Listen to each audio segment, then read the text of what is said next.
ఆత్మవిశ్వాసం అనేది ఒక రోజులో వచ్చే విషయం కానే కాదు. అది ఒక అలవాటు. అది ఒక సాధన.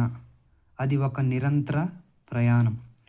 ప్రతిరోజు కొంచెం ధైర్యం, కొంచెం ప్రయత్నం, కొంచెం నమ్మకం. ఇవి కలిస్తే మీరు ఊహించని స్థాయికి చేరుకుంటారు.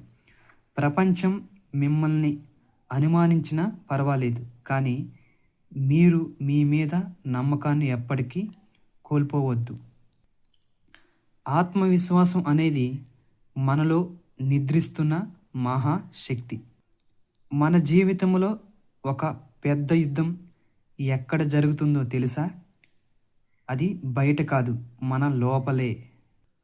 ఒకవైపు భయం, మరోవైపు సందేహం, ఇంకోవైపు ఇతరుల మాటలు.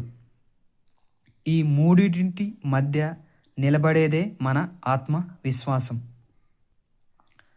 ఆత్మవిశ్వాసం అంటే కేవలం ధైర్యంగా మాట్లాడటం కాదు, గట్టిగా అరవడం కూడా కాదు, ఎవరినైనా దిగజార్చడం అనేది కాదు. ఆత్మవిశ్వాసం అంటే నేను సరిపోతాను అనే నిశ్శబ్దమైన నమ్మకం. అది బయటకు కనిపించదు, కానీ లోపల బలంగా ఉంటుంది. అది అహంకారం కాదు, అది స్వీయ గౌరవం.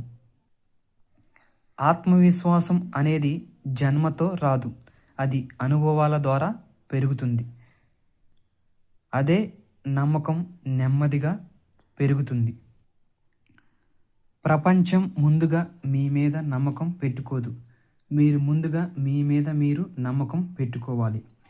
మీరు మీను గౌరవించుకుంటే ప్రపంచం కూడా గౌరవిస్తుంది. ఆత్మవిశ్వాసం ఒక గమ్యం కాదు, అది ఒక సాధన. ప్రతిరోజు చేసే ఒక నిర్ణయం.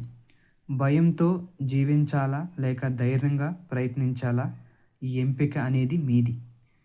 మీరు మీ మీద నమ్మకం పెట్టుకుంటే మీ జీవితమే మీకు దారి చూపుతుంది.